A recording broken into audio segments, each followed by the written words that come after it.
What's up and welcome back? I'm John Stark from MacMovieGuy.com, your favorite blind film critic.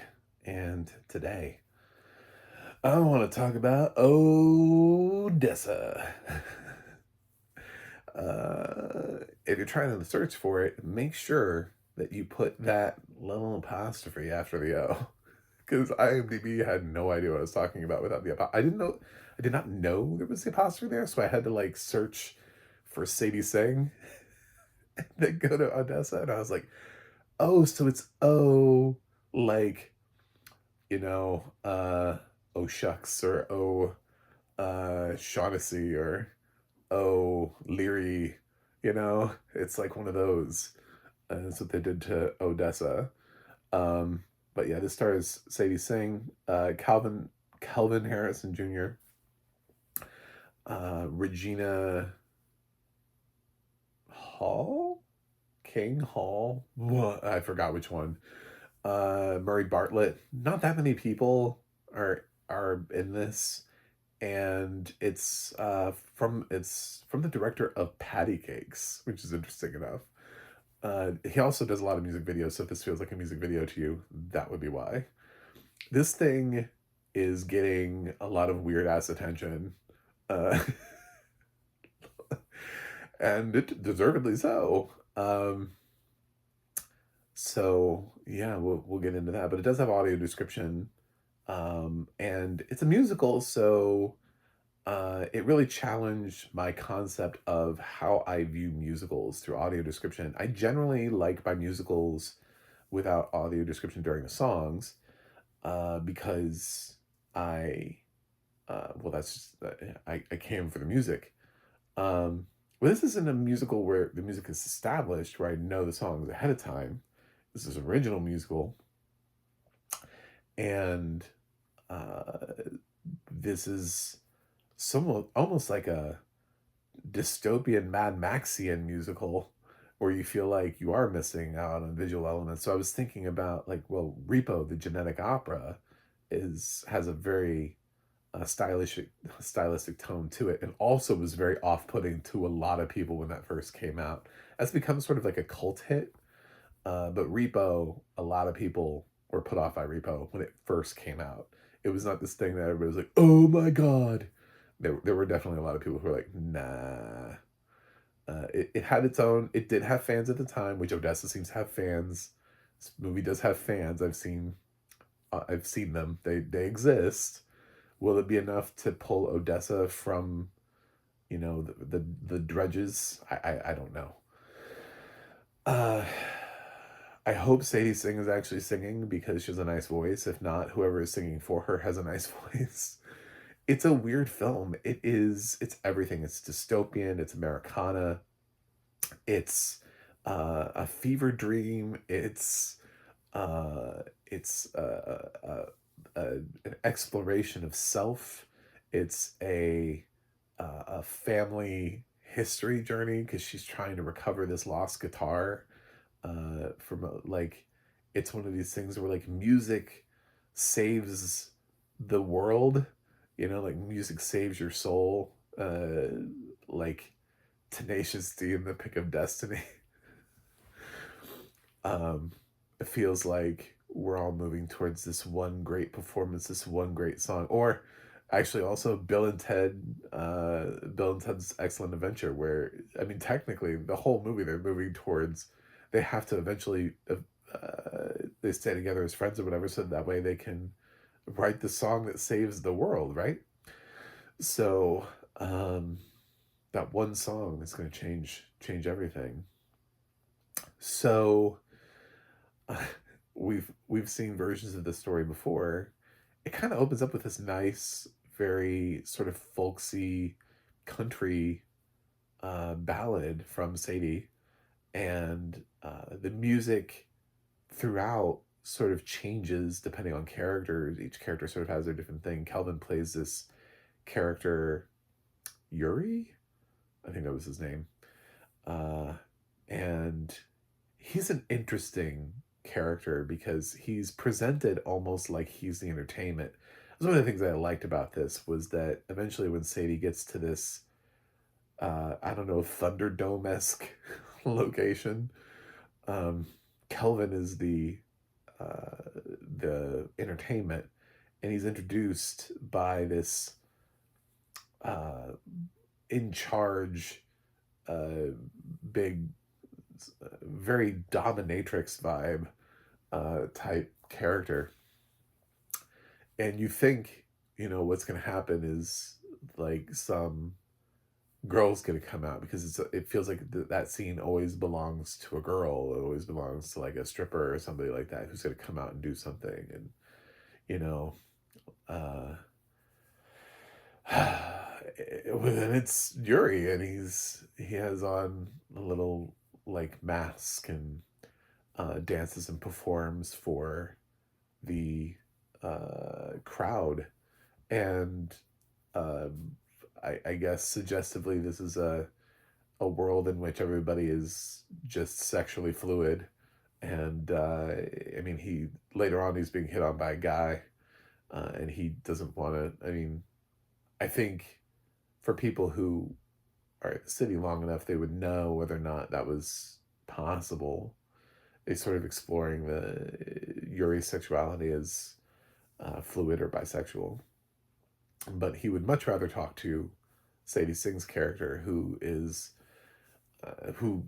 her music is not being, you know, taken in. She's not quite the level of performer yet, but of course, as the movie will progress, she'll she'll get her chops up up to par. It's a weird movie. I'm gonna be real honest. This is a weird movie. And for a while there, it had me. I was really into it. I was like, man, it's a weird ass movie, and I love it.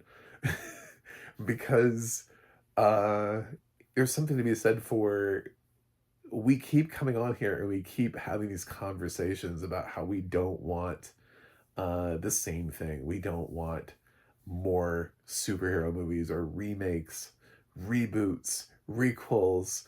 We don't want the same bullshit every single time we go watch a movie.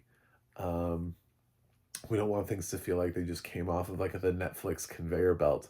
This doesn't feel like anything. This doesn't feel like, I don't think I'll see another movie like Odessa this year. I don't think I saw, a movie like Odessa last year, even with the original musicals that I saw, like Glitter and Doom and The End.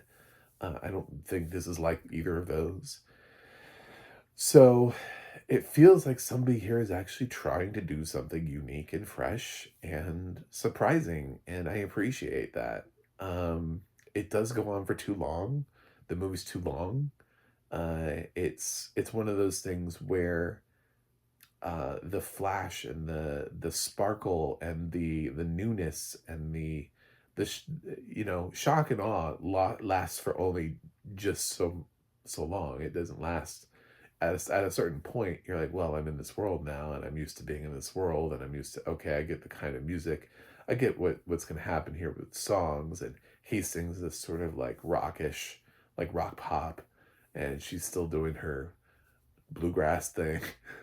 So there's like two different styles of music being presented here in this weird dystopian future, with wild characters. But the costuming is insane.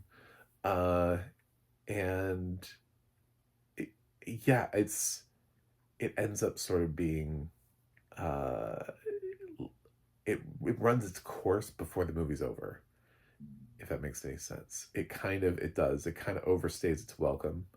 The characters, you realize the characters are not inherently what makes the movie interesting. It's the uniqueness of the movie itself, the choices that it's making, the world that it's creating, the direction, the style.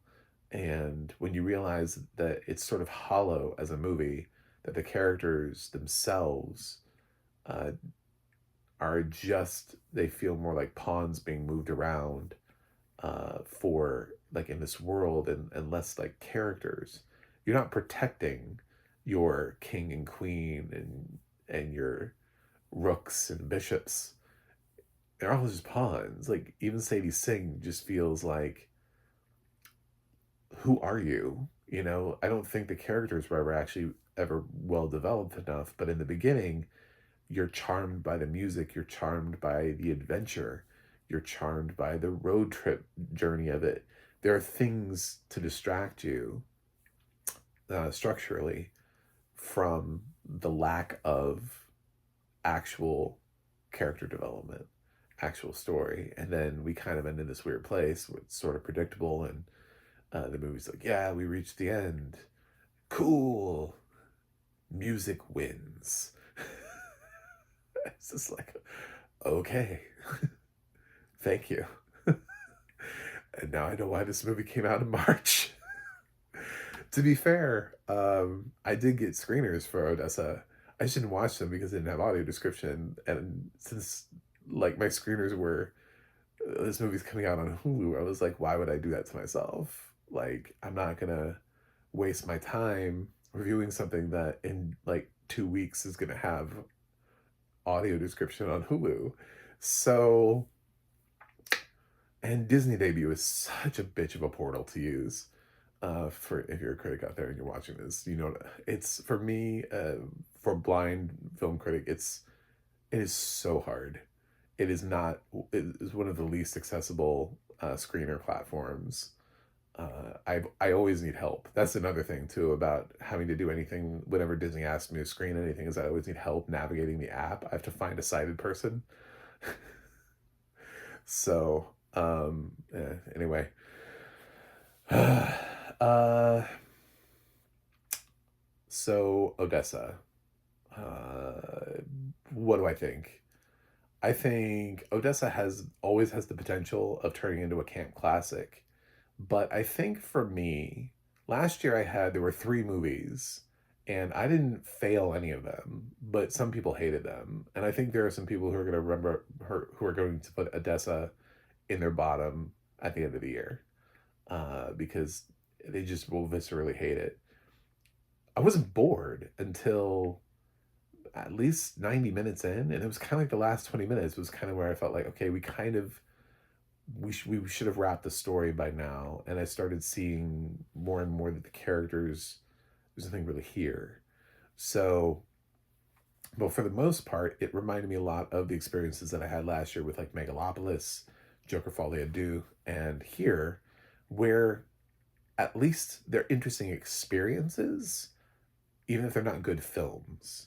Like I was sort of uniquely captivated by each film because at least for a one-time watch, I would argue that all three of those films are sort of uh, interesting enough. Like somebody's trying to do something, whether or not it's good or not.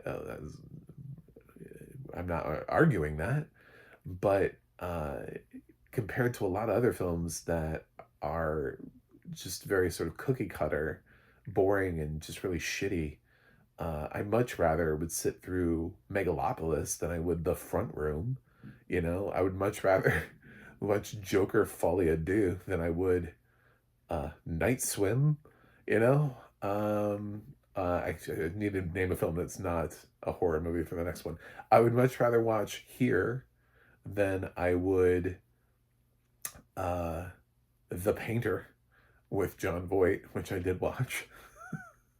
So, yeah, Odessa, uh, it takes risks, and it at least is interesting in a way of being able to sit down and watch something. It's just not good.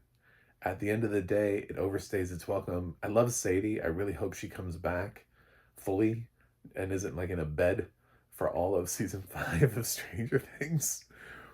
But yeah, I hope her career doesn't take a hit from this, and I hope she's able to continue to get offers where that are better than this. But yeah, this just doesn't really work. It's not quite the epic musical experience that it wants to be. I'm gonna give Odessa a C minus. Um, yeah. So anyway, that's it. Thank you for watching. Thanks for subscribing, and I will see you guys on the other side.